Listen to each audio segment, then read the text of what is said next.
It's the Tristan Law Show. If it's your first time here, welcome. If you've been here before, welcome back. I'm Tristan Law, Retired Pro Wrestling. Today, I'm your host. You ever realize we just watched WWE outgrow Vince McMahon in real time? Wrestlepalooza, it wasn't just another premium live event, PLE. It was a message. The lights, the pacing, the presentation. This felt like Triple H world now. And when TKO president Mark Shapiro said it's time to take the torch and move past Vince's era, he wasn't talking about symbolism. He was talking about strategy.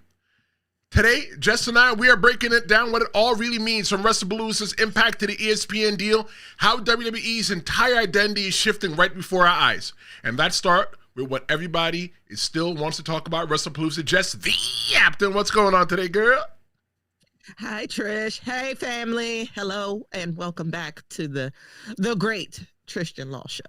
I want everybody to beat Fernando because Fernando is always here before everybody else, before we even go live, right? Oh, man, Fernando. But I love it. I love that. I love the loyalty. I love it. I love it. It just tells me that we're doing a good job, Trish. I think so. And whether we are live or on demand, we are asking for your full participation. We want to hear what you have to say. We react to everything. Jess and I, yeah, we may be the faces that you see, but you guys put the music bed to the show. You guys, everything that you guys say, you're a part of the show. You're just as important, whether you are watching this live on your couch, in between your lunch break, later on tonight because you couldn't catch it live. Stu, I want to hear your wrestling view. If you are not here live, don't forget to turn on your notifications. But let's start with this, right? ESPN's debut. I think that was WWE, Jess, that was WWE's first PLE to stream exclusively on ESPN. And that wasn't even supposed to be the case. Mm-hmm. Ever. It's never happened before. Because think about, like, if we got to think about the Vince McMahon era, we got to think about how ESPN pretty much thought that wrestling was not considered sports worthy. That's right. It wasn't anything. It was just a bunch of people, a bunch of men and women in tights fighting. But it's weird, right? Because I'm like, y'all talk about all other sports. You even talk about boxing. You even talk about MMA fighters and all of that. But somehow wrestling was beneath you. That's crazy. And I think it stems. I think it stems from the whole thing though that pro wrestling is predetermined. And they don't see it as a legit sport. But it's not the first time that ESPN has ever showed pro wrestling on their channel. They used to show AWA stuff back in the day. Jess, I remember growing up in the 90s. Yeah. Way back in the day, they used to show it. I remember watching AWA on ESPN. It's not nothing new to them. By WWE being with ESPN, it's just a new evolution of how it is. Like, yeah, we know that pro wrestling is predetermined, but growing up in New York City, Jess, I used to always love flipping to the back of the Daily News. Going there and seeing exactly what the WWE did. I can be able to see the results from Monday Night Raw. I found a newspaper from my uncle from the early 90s, and I was able to go back and see exactly what happened on Raw. Granted, I could watch it in 2025, but in 2025, it was announced, but Wrestlepalooza, it wasn't supposed to be the first event. This was supposed to happen in 2026, and WWE and ESPN, whoever, they rushed it. Maybe there was a miscommunication with the press release. Maybe the press release read different, but it was supposed to start in 2026, but WWE kicked it off with Wrestlepalooza. And I have an issue with that, Jess. Why? I personally don't. I think it's okay. Honestly, because it just, I don't know, maybe I'm just overstepping my boundaries, but it definitely has to have to do with whatever deal we have with, is it Raya season? Riyadh in Saudi Arabia? Yeah, Riyadh. Obviously, everything circles back around to the deal with our Riyadh season. Everything, like, because now you're about to have because that Middle East area, Dubai and Saudi Arabia, apparently now it's new, right? It's technologically savvy. That's right. It's modern, and the people of the Middle East wants to be recognized for more than the stuff that people think that they do. The most negative stuff that you could possibly think of about Middle Easterns. So the show, it's not being political, it's the truth. People look at Middle Easterns as, just bad people. That's for true. Some odd, dumb reason. Some odd, dumb reason. So I do appreciate them to say, listen, we're here. We love America. We love wrestling. So let's just get into bed with each other. Honestly, I don't think somebody like Vince McMahon would have allowed a deal like this. ESPN, absolutely. I disagree. Absolutely. ESPN, absolutely. But having it with Saudi, nah. He was the one that wrote the deal. His name was the signature in the original fix your face before I get stuck like that. He was the one that made that signed the first pay-per-view for it to happen in Saudi Arabia. You see, yeah, that's true, because he still has a bid in the industry, right? He didn't sell all his shares. Nah, he still has them. Has like a few of them in there. He still has them, but so he's still on the board of directors. Nah, he's not. Nah, he just has stocks. At all? At all? He doesn't sit there with The Rock and TKO and everybody else? No, he just has stock.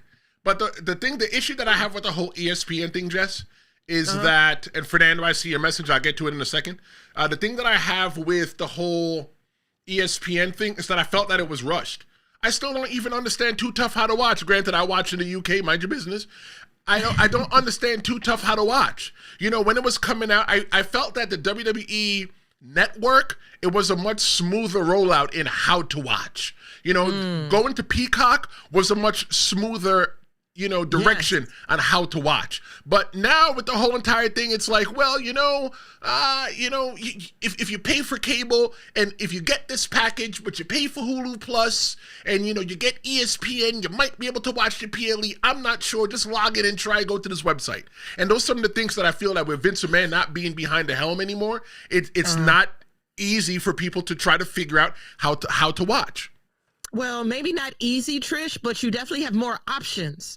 Now, let's go ahead. Let's rewind it back to the early 2000s and 90s. You did not have this type of access. You had to have cable to watch Raw. You had to have cable to watch SmackDown. You had to have some money and PPV to watch these PLEs. You're right. There was almost no way. If you didn't, remember how many times we talked about it in each episode, we would not be here. I'm gonna tell you you're wrong, but keep going. If we didn't have no money, we wasn't catching those PLEs. And if you didn't catch them PLEs and everybody else saw it, you're SOL, because there was no phones for real. You had video cameras, you had camcorders and shit, but you didn't have YouTube. You know what I'm saying? So it's like, in this day and age, this era, with a little, still with Vince McMahon, it has definitely become more optional. You have more options of ways to be able to enjoy your wrestling. I think that your statement about it being hard to watch PLEs during the Vince McMahon era, it was easier to watch PLEs in the Vince McMahon era with no money. All you had to do, so WWE used to have... Oh, don't you have to have like 40, I'm just going 2000s. It was maybe $45 a PPV? Nah, all you need is $10. 10? $10. Shit. So all you would do is you would go to a blast area. WWE had a blast area. You would go to like a Hooters. And what you would do is all the TVs would be on it. I remember watching WrestleManias and all these other stuff. Watch parties. Right. It was a watch party, right. But you would go into the place, some places would require for you to buy food. Some places wouldn't.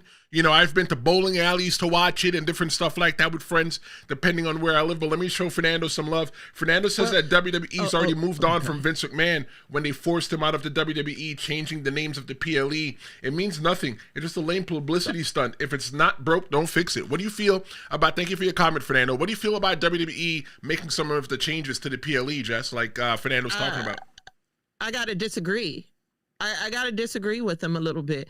And he's not the only type of fan who feels this way. It's a lot of people on my social media who feel this way, because if y'all just want to just go ahead and take accountability about it, y'all just miss all the blood and gut. This is why, everybody is battling between who's better, AEW or WWE. It's all about the amount of carnage you guys see in wrestling. Mm-hmm. So Vince McMahon era, it was all about the ritual humiliation rituals. Facts. About and, you know, showing a little blood, showing a little gut, you know, and beating each other's butts in the ring.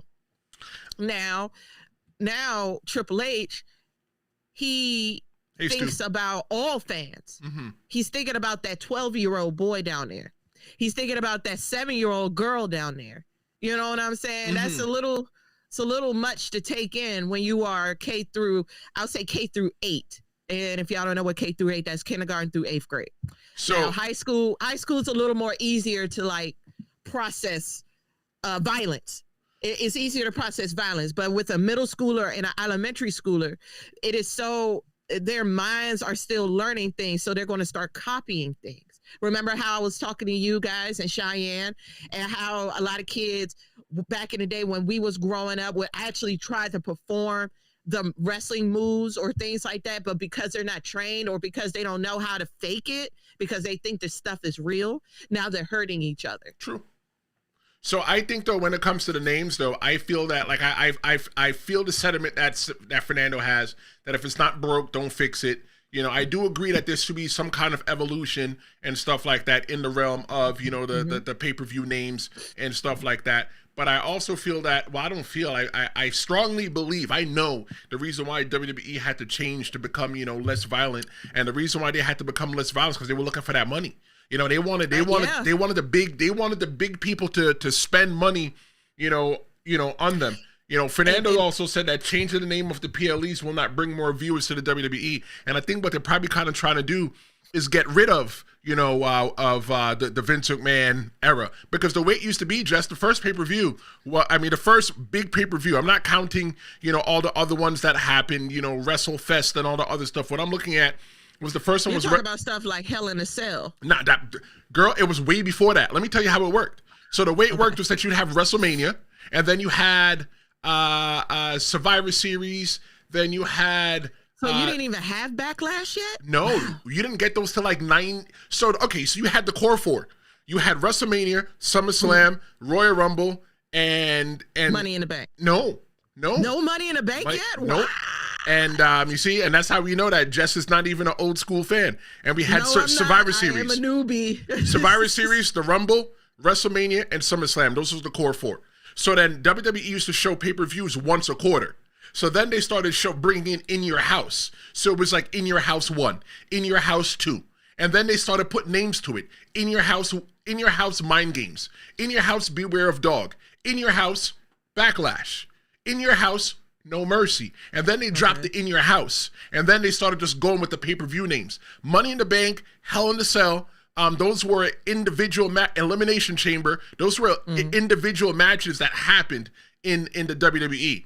You know, and like they had, it was No Way Out, and No Way Out. They brought the Elimination Chamber in. They got rid of the thing and gave it a name. Hell in a Cell was just a standalone match by itself, and then they brought it to where every single event had a Hell in a Cell. But that's not really too weird because TNA did it. TNA had a pay-per-view that was called Lockdown, right? It was called Lockdown, and every single match took place in a steel cage.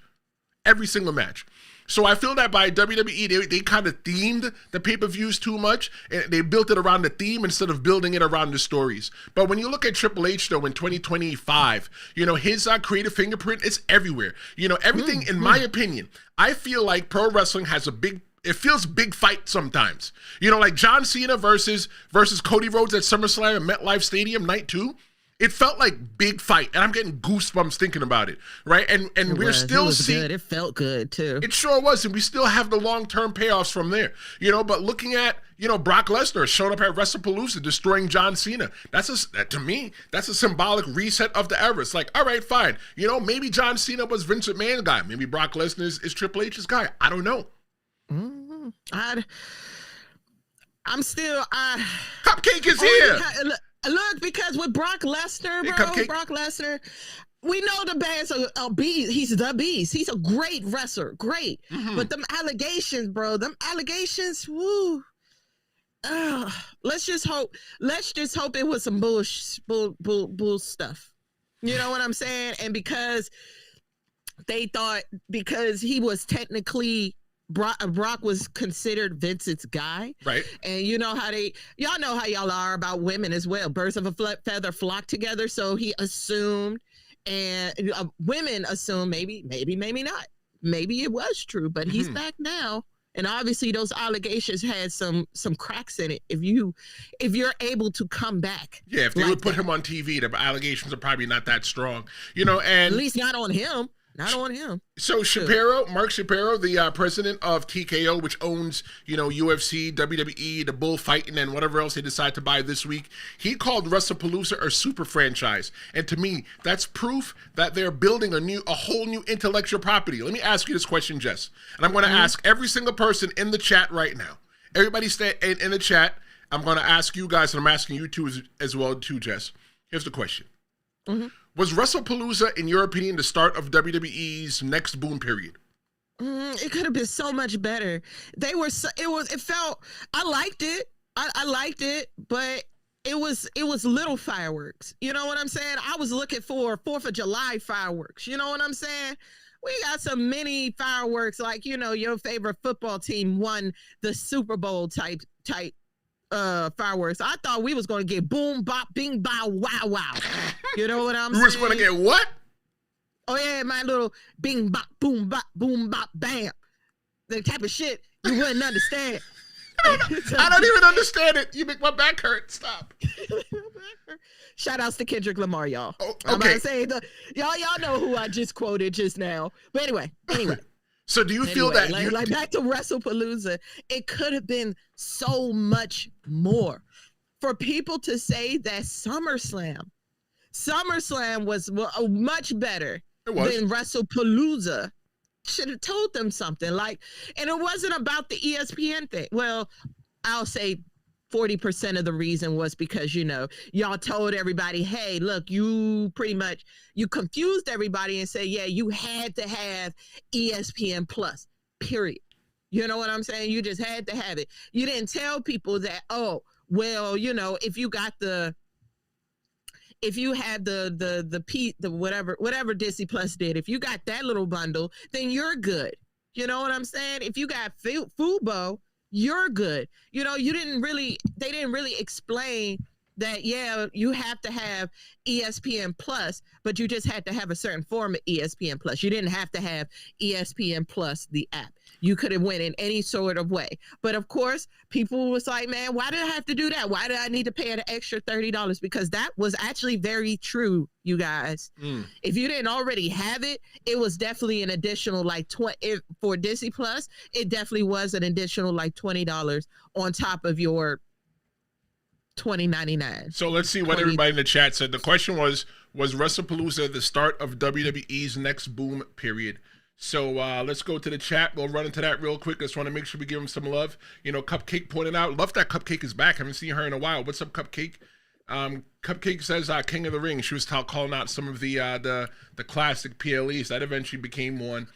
Fernandez says that he doesn't understand what does changing the name of the PLEs have to do with the kids. Yeah, that was to you, Jess. For Stu, he left his view. He says the booking should be changed, not the pay-per-view names.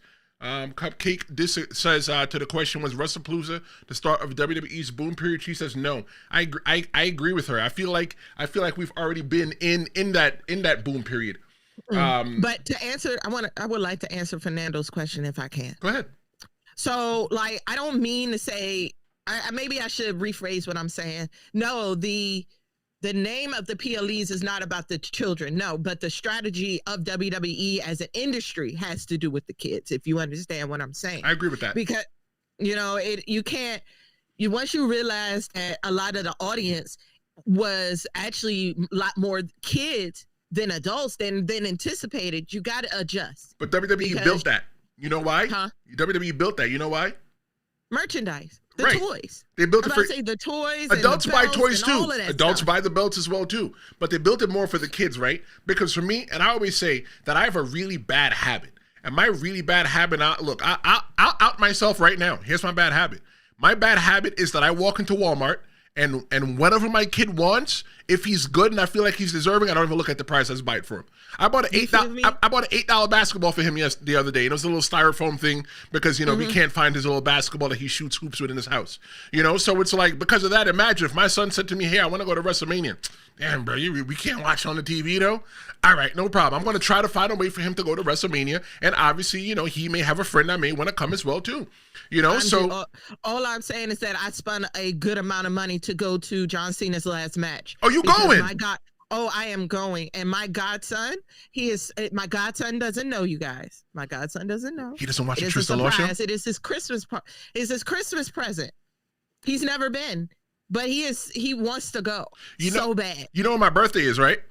When is your birthday? December 5th. So, if you're looking to buy your friend a gift, December 5th. It's not, but we could pretend so I can go to John Cena in D.C. You're a Sag. Wait a minute, that means you're a Sagittarius. No, right? I'm a Virgo. I'm all the way Virgo. I'm messing with you. Oh. Fernando says that SummerSlam was fire. He also says that Wrestlepalooza was a flop, according to a lot of fans. ESPN gave it a real bad review. Imagine that. They want to be they want to be treated as a legit sport, and Wrestlepalooza came in as a flop. I felt that when it came to Wrestlepalooza, let me tell you this, right? Streamomania, I'll be 100% honest. Streamomania was just a basic 5-hour live stream, me sitting here for 5 hours with you and Cheyenne and everybody else here. And I just felt like, you know what does WrestleMania do? They make it feel larger than life. And to me, Streamomania was a larger than life. It was something special. It's not something that we do all the time. I felt that they could have taken Wrestlepalooza and make it feel like it was something bigger. I sat here in a sports coat to look nice. You never see me here in a sports coat. I look like I just rolled out of bed. You in a sports coat. Look, I don't wear fancy clothes like that. This is not my thing. And you dress nice. Cheyenne dressed nice. It just all felt different. I mean, granted, you always dress nice. You always dress nice. I appreciate that. I was like, oh, I do. I appreciate that, boy. But like, I have to agree. I have to agree with you. Like, I think it goes back to what you said. I think it was maybe rushed because, again, look at the time of Wrestlepalooza. What day that came out? September 25th, if I'm not mistaken. What else is also in September? The month after my birthday. College football starts. You know what I'm saying? All sorts of certain things.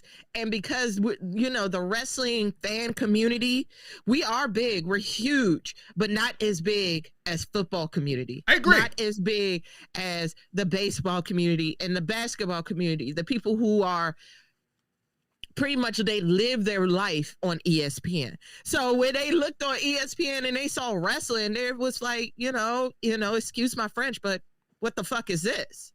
You know what I'm saying? And they all, I'm talking about the basics. They think that it's scripted. They think that it's fake. So, they're like, why is this fake bullshit on ESPN? Yeah.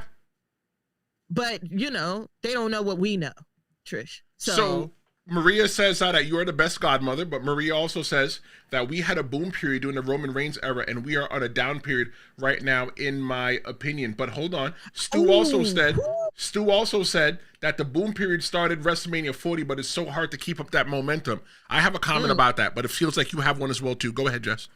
I kind of agree, but let's think about the boom period. We are in a shift. Let me say it like this. It's a shift. We are in a generational shift that we all have been through before. Like, remember when Seth Rollins came out? The old, had to get rid of the old gods, the Batistas and the Undertakers. You had to get rid of them to usher in Roman Reigns, usher in Seth Rollins, usher in Cody Rhodes, all these things. Now these people are older. Now they are the OGs in the game. Now you have to start ushering the new kids, the Braun Breaker.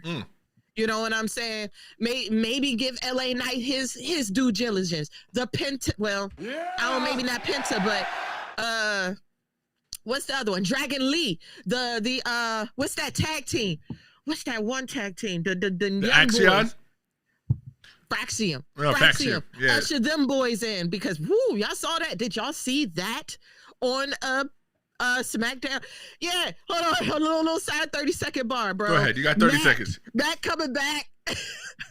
Who's Matt? Matt coming back. Matt Cardona. I don't know who that is. AEW, but he's known as something Zack Ryder. Oh, I know who Zack Ryder is. I don't know who Matt Cardona is. That's at least what the WWE wants us to believe. Zack Ryder. So apparently people is like, him and LA Knight need to come together as a tag team and call it the Knight Riders. I ain't gonna lie. I'm a mark for the name. So, okay. So when first off, Fernando says that he's ready for Streamomania 2. You know what? I think that Streamomania is going to come back next year. I feel that, speaking of Streamomania, doing WrestleMania, right? I feel like doing WrestleMania, there's so much wrestling in that week. There's so much stimulation when you're doing WrestleMania week.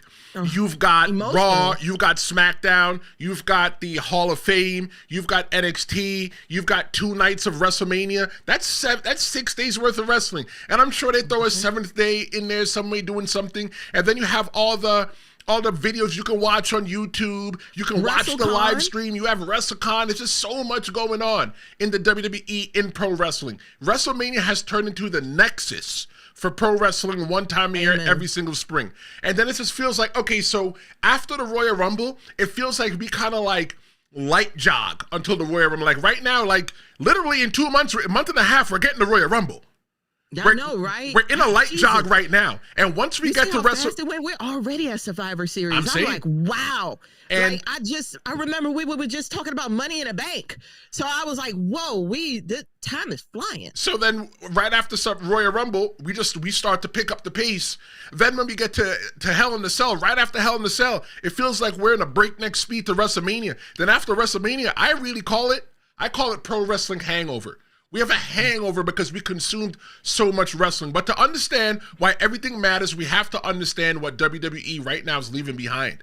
You know, before Jess, it was Vince. Vince was one-man creative control. Right now, it's Triple H, it's collaboration, and long-form storytelling. When Vince McMahon was in charge, they told stories from event to event. It was just to, how do we get to the next PLE? Now I feel like they're booking for the quarter. Shapiro and Nick Khan, those are the people that they took Vince McMahon's role and split it. Instead of Vince McMahon being responsible from everything from running the business to booking the storylines and stuff like that, now they split it. Triple H books the storylines. He's the face of the WWE, and Nick Shapiro and Nick Khan, they're pushing for new event names and new merchandising cycles. That's just what they do. Their job is to make sure that WWE remains profitable, and Triple H's job is to make sure that they have something that's profitable. Looking at TKO, their earnings show revenue jump tied to PLE momentum. They're charging an arm and a leg. You know, like Maria said that you're a great godmother for bringing your godson to John Cena's final match. Like, we already have an idea how much bread you broke already. Like golly, you know, that's why TKO is making so much money. And then you got that ESPN crossover promotion, which I don't think that wrestling really needs that crossover promotion anymore. But they're letting you know, hey, look, you got the ESPN app. You know, you might as well go ahead and watch Wrestlepalooza. It's included. SportsCenter did Road to WrestleMania. WWE is finally treated like a sports property, and it's no longer a sports entertainment sideshow. I have to give you that little hand clap right there. Now, all they just got to do now is integrate SmackDown, which I think that's up next. Look, I just think that it should be easy for everybody to watch in one place. You know, I hate the fact that I have to like that. It should all be on Netflix. Might as well be. It is on Netflix, just not here in America. That's why I have to go to the UK every Monday night, every Tuesday night, and every Friday night, and on the 29th for Survivor Series. You know, I'm gonna have to go to the UK again, and don't forget. You know, Justin and I will be bringing you your pre-show and your reaction show for Survivor Series War Games. That's coming up week after the weekend of Thanksgiving, following Thanksgiving. There'll be a light show week that week.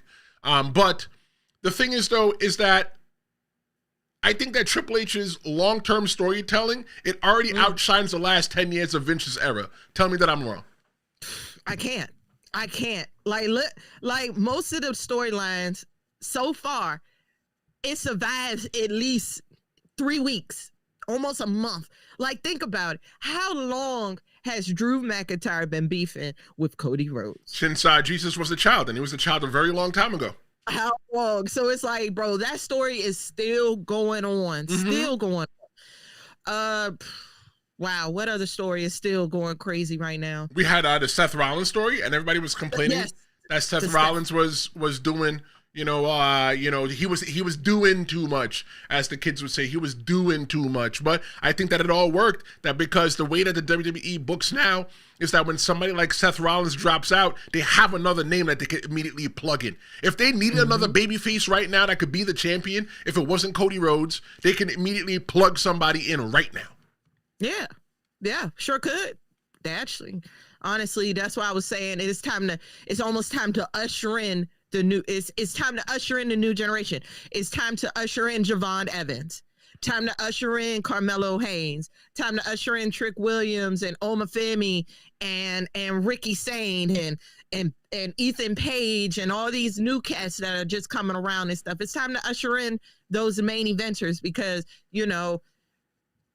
listen, I watch NXT. Like, I remember when I wasn't, and I felt so out of place. So I started watching it more and more. And that man, Shawn Michaels, is a little bit better at the storytelling than Triple H, in my opinion.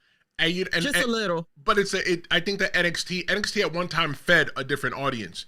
It fed the people that kind of wanted a little bit more edgier programming, but didn't really too tough like AEW, but couldn't really jive with what WWE was doing, but they're loyal to WWE. And then Vince McMahon touched it and messed it up. Stu says people truly forget how bad Vince's booking was. Look, Vince hit some Vince has hit some home runs. Let's give Vince McMahon his credit. He has hit some home runs. WrestleMania, sure, Kane, The Undertaker, DX, the Hart Foundation, Hogan versus Andre, Macho Man versus Hulk Hogan. Who was it? Big Show, and who was the guy he was in the ring with where they broke the whole ring? Mark Big Henry. Show and Mark Henry. That was a pretty good match right there. Vince McMahon. It probably feels like Vince McMahon struck out a lot because it's so far behind us. There's so more. They always say people always remember the bad. People don't always remember the good. Right? And Vince McMahon did do some. I'm not talking about what he does in his personal life. Stop it, behave yourselves. I'm talking about what Vince McMahon does professionally. I feel that Vince McMahon has done some good. I feel that Triple H has evolved. I feel that Vince McMahon lived in a bubble, hence why he called it a WWE universe. It being a universe, let me ask you this question, Jess. Here's why I feel like Vince McMahon calls it a WWE universe. Who created the universe? God. And Vince McMahon is God. Oh, God. He created you. He created you in his vision. Hell no. There are only easy. Look, Jess, hold on, hear me out. There are only a couple of pro wrestlers that have ever been made outside of the WWE that have actually become something in the WWE. I can tell you who those are. Booker T and the Dudley Boys. Okay, yeah. No, you got a point there because the Dudley Boys to this day, look at DDP. Still relevant. DDP was the man in WCW, and he came to WWE, and what did he become? A stalker. What about Sting? Yeah. Sting was the man in WCW. He came to WWE and became what? One match and left. One match day, man. Ric Flair? But I think, before you bring up Ric Flair, one thing that Vince McMahon did is had an eye for I don't want to say an eye for talent, but eye for the star. You if you understand what I'm saying. Mm-hmm. Yes, just because you can wrestle great doesn't mean you're a star. That's true. And this is why Jey Uso is a star, and it is where he's at. No matter how much I wanted to hate Jey Uso, Uso is main event level. He's a star. I just hate that running back shit. I don't give a shit. Nobody gives a damn. My godson doesn't give a damn. My godson wants me to run it back 4 times playing WWE 2025. The only time I want to run it back is Hey, listen, you know what? I stopped myself before I went over that bridge. I know when I want to run it back. I'm gonna use that. I need my wife to be a pro wrestling fan. I'm gonna find her. I'm gonna go on the dating apps and says I want a wife to be a pro wrestling fan. So when I say let's run it back. So when I go, she know exactly what All right, so this God dropping. Pray for his wife. Pray for the lady who decides to say, you know what, Trish, I'm gonna give you a try. Pray for her, because she is not mentally all there. The mall is open and ain't nobody shopping. Oh, don't do that. Don't do that. Don't do that. Don't do that. I'm just playing. So He's great, y'all. He's great. Does dropping Vince's names? So like all the names that Vince McMahon came up doing his era, do you feel that dropping the names risk alienating legacy fans like myself, Jess? Because I'm a legacy fan. I go way back, like flip-flops and socks. I don't know. I guess it just depends on the person. You know what I'm saying? It's just some people just have, everything's about networking. You know what I'm saying? So it's just like, if you know who you know, then you know you're going to get into the room. Right. That's all. I've noticed that just, you know, being a part of this podcast has definitely taught me a few things. Oh yeah, what'd you learn? What'd you learn? That it's all about who you know and what you know. True. All because I only think about because you know how many stories you talk about your, you know, your former life as a pro wrestler and all the things you did and who trained you. Mm-hmm. I feel like if you had just talked to the right person, you too would probably be working for the WWE in some shape or form. I talked to all the right people. I just had no confidence. I did a tryout for Ring of Honor. And it was Kevin Kelly was there. Kevin Kelly was an announcer with WWE back in the day. And Jim Cornette was there. You know the mouth of, not the mouth of the South. Jim Cornette was there. And I was maybe 20-something years old, maybe 24, 25, doesn't matter. And I was big. I was huge. Like, I love food. My mouth is watering. Hold on. I love me some food, right? But I trained with smaller guys. Oh shit. So I always knew that I needed to be able to keep up with the smaller guys. And I could bump around with the best of them.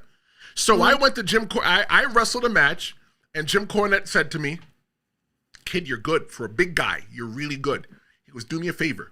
Lose weight and come back. I want to see you again." So you know what I did? What'd you do? I lost the weight. I lost the weight and never went back. Lost the weight and never went back. I never had any confidence in myself. You know, I honestly know the reason why I am not a WWE superstar is the person that's sitting in front of you right now. That's the only reason why I'm not a WWE superstar. But I always feel too, though, that maybe my destiny wasn't for me to become a WWE superstar. It was for me to go into the wrestling business, to befriend people, to learn about the pro wrestling business, so I can sit here and intelligently talk about it. Because if I never went through that, Jess, or go to broadcasting school, I would never be here. My mother always tells me, "You have a voice for radio." I'm like, "What do you mean?" I always tell my mother, the only reason I have a voice for radio is because you never gave me a face for TV. Yeah. Oh, that's terrible. Terrible, mama. But nah, I get that same thing. Like, "Oh, you would sound great on the radio." I'm like, "Are you sure?"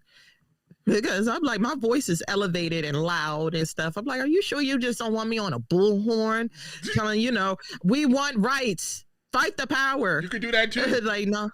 Let's give the chat. Let's give the chat some love. Let's see. So Stu said that Stu Mania 2 is going to be fire. I think so. I think that it's going to be bigger than it was before. I think Stu Mania was fun. I feel like I started a lot of relationships with a lot of you guys, because one of the things that I always say here is I'm not just a YouTube channel. Like, everybody calls it a podcast. I think it's gone beyond a podcast. It's a show. And it's TV ready. And I feel like the opportunity of being able to sit here before you, Fernando, Maria, Ryan, Cupcake, Heel Vega, Universal, everybody that's watching, whether you're watching now, we're building a community here. We're building a community. And it's special because I watch a lot of YouTube, and it's like, I like to feel like I'm a part of something. You guys know that we're live Monday, Wednesdays, and Fridays at noon, unless something happens and the show gets rescheduled like last weekend. But you guys know that we're here. And I like it. So, yeah, so Streamer Mania 2, I think it's definitely going to be fire. I think that probably be, at 10,000 subscribers by then. You never know. Thank you. Never know.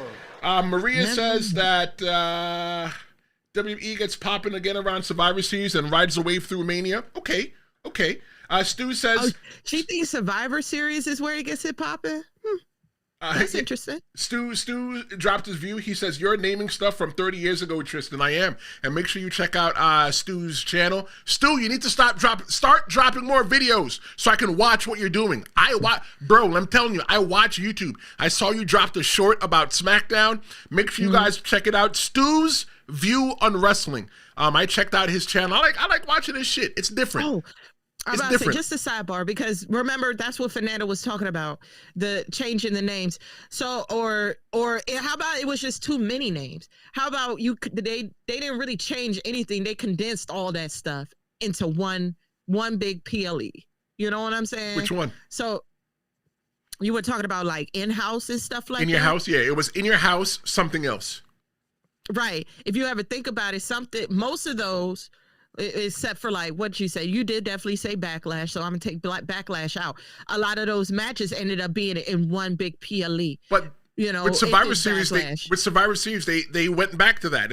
If that's the logic, they went back to it, because Survivor Series was a standalone match itself, 5-on-5 elimination style match. It was your Thanksgiving. It was your spectacle on Thanksgiving evening. That is what you would watch after you eat your dinner. But now Survivor Series is now War Games. It's two different things. War Games is a WCW thing. But that goes back to what I said. You condensed it. You merged it into one big one. So that way you won't be having 1,000 different PLEs every 2 weeks. Right. Well, I mean, that's how it felt sometimes. At one time, WWE was putting on a PLE twice a month. They were doing once every other month with SmackDown, Raw. Then they had ECW. It was a time. It was the time. Let's see. I would prefer that. I would prefer monthly or every maybe two months. Every two months, maybe. Never happened. I wouldn't mind that. Never happened. Too much money they're leaving on the table. What's the point of you paying $30 for ESPN for you to go ahead and watch it to only utilize it every other month if you're a WWE fan? If anything, I think they need to be. What PLE have we had? All right, we're here, Survivor Series, right? Right. What PLE what was the PLE before this? Money in the Bank? No, was it? Or King and Queen Night of Champions? You sure? That's what, or something like that. That's what I'm trying to get to is how long, like the time difference between here we are, Survivor Series on November 29th, and the last PLE that we were just watching. That's almost. It seems like it's every 2 months.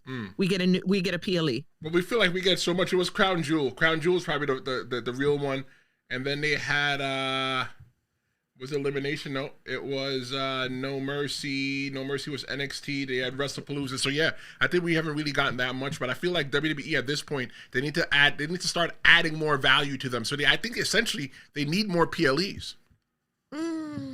I don't think that I disagree. I don't think we need more PLEs. I think you do. No.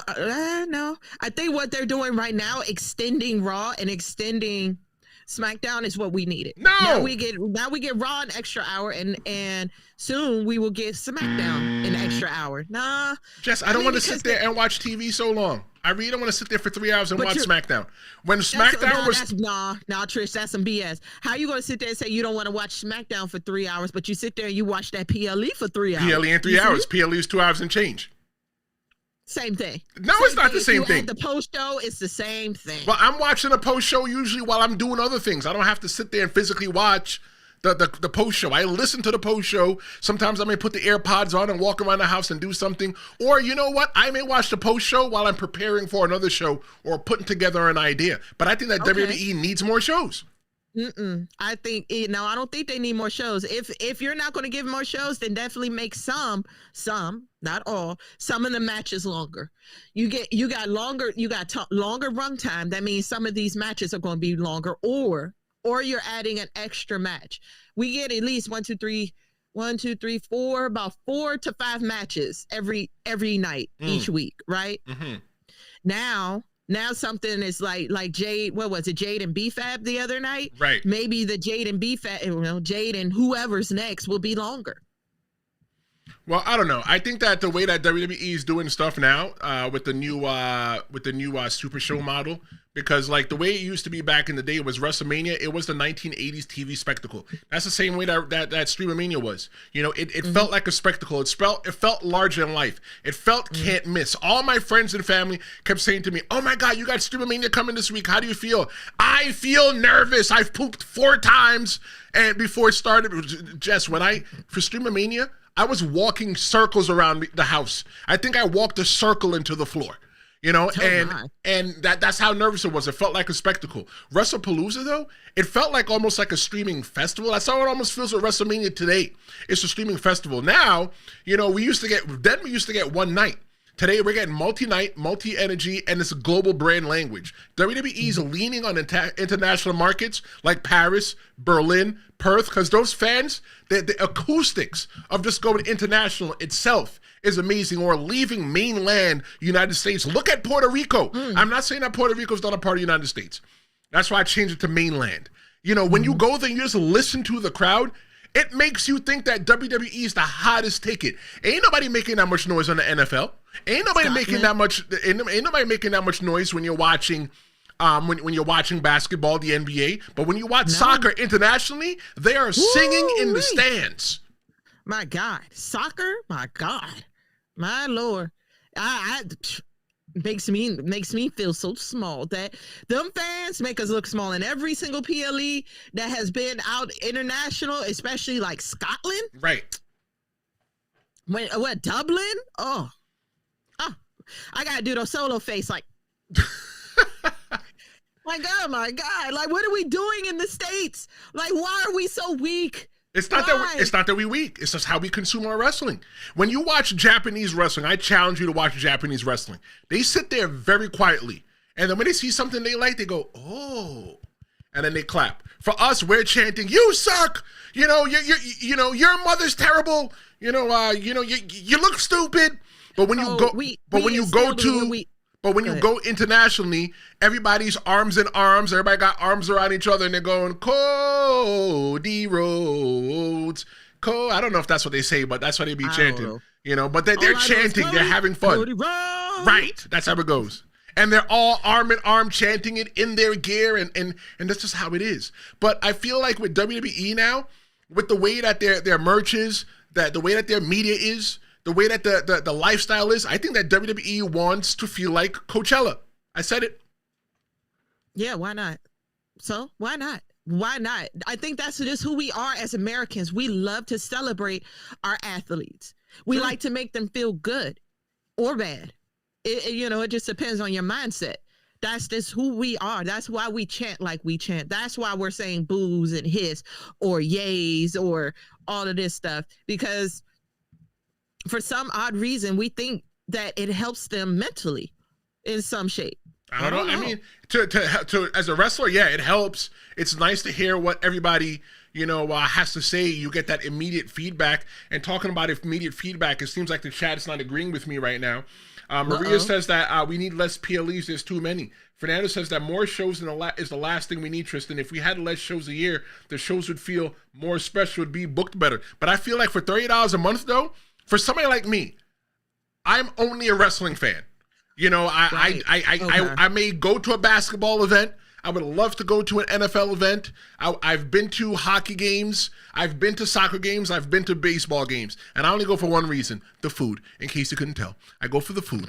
And for me, it's like, for me, spending $30 for ESPN, for me, that's a big bag for me to want to be in. But talking about big bags to even want to be in, with the stuff that WWE is doing right now, how does AEW even compete with this corporate muscle? AEW can't compete with this. This is Disney level branding, not indie energy. Me. You in the back. You in the back with the glasses. Me in the back. You in the back with the glasses. Why? Why? Because I feel like AEW and HBO, I think they got some other shit going on in their minds. I just do, because one, I am a big HBO fan. I am a home box office fan. I've been watching it for years. Okay. And the one thing that HBO does is adult content. And what's at AEW? At AEW? You don't see no goddamn kids at AEW. You do, but they're very few and far in between. teenagers that start just like us at 13, 14 years old, that we like the violence and we like sex and we like all of these things. You know what I'm saying? You're nasty. Okay, what I mean by sex, I mean like, you like to see the girl with the big boobies. Like, what's her name? Toni Storm, man. Come on. Y'all know exactly why y'all go to AEW to look at Toni Storm. You know why. You know why. And it's the truth, but that's more of an adult. Is that why you go to AEW, Jess? Look, yes, and that's exactly why I love Rhea Ripley. Look, I'm a woman. I am a girl's girl, so I tell you that I love me a good wrestling woman. I love me some Rhea Ripley. Love her. Lash Legend, please. If I felt like I could beat her, I would for Trick Williams, but I'm not crazy, so I'm not that delusional. Hey, look, Fernando's pointed out you're getting all spicy here, Jess. Bruh, whatever. I like what I see. I like it. I don't care. I like what I see. I like being a woman. So, what's the problem? You know what? Hand clap. I just want to give a hand clap to every woman out there when I give a hand clap. Don't get it twisted. Like, I am 100% the wee-wee, okay? I'm 100% the wee-wee, so that's what it is. But I love being a woman. I like being a man. There you go. All right. You like being a man, so there you go. And what do men like to look at? Ass and titties. So let's just...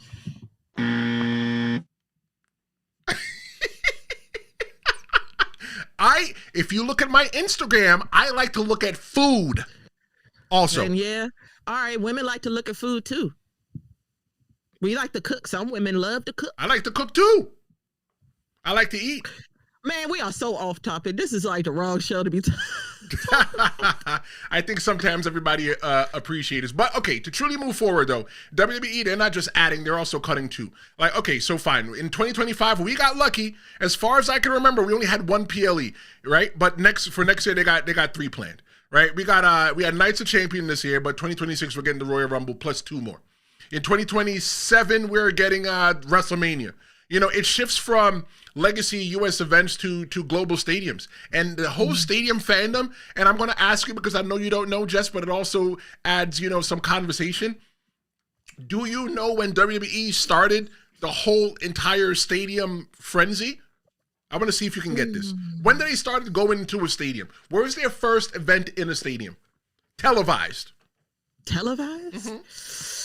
Mm-hmm. I'm just going to take an educated PLE. Pay-per-view. And it has to be a PLE, right? PLE pay-per-view.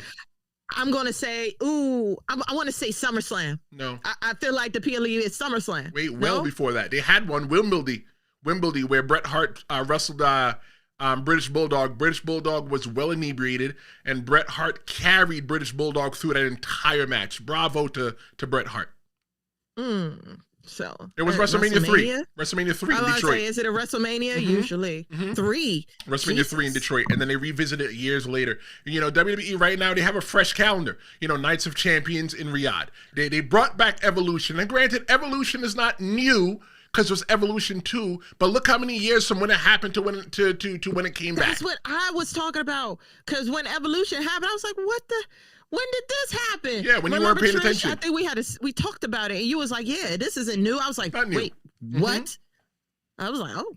So now WWE, they partner with On Location for VIP packages. What they're doing is they're turning fans into tourists. WWE's becoming a global Disney World that travels. It's not just weekly television. It's global tourism entertainment.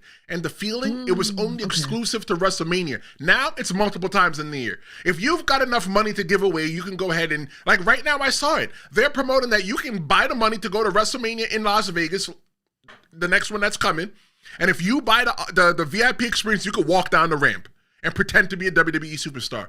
Personally, I've noticed they've been doing that at every other WrestleMania these days. You get to sit front row, to walk in there and do y'all thing, or whatever. You get the chair, you get all that. WWE going global. It proves they no longer care about staying comfortable for the U.S. fans. It's about worldwide domination now. They felt like they've already built the house here. They've already built the house. Now let's build a vacation house someplace else. Exactly. And guess who? And guess who they got? It wasn't just adults. They got the kids. Of course. Come on now. But the kids come with the adults. The kid. So it's better, right? You see, it's better for me as a company to market towards the kids because kids can't come by themselves. No, they can't. So you need to buy 2 tickets because your grandnephew, your godson can't go by himself. No, he can't. Right. But if I had that type of money, if I wasn't, if I made that type and I was a millionaire. One day. Absolutely. I would buy that VIP package. I sure would have. Absolutely.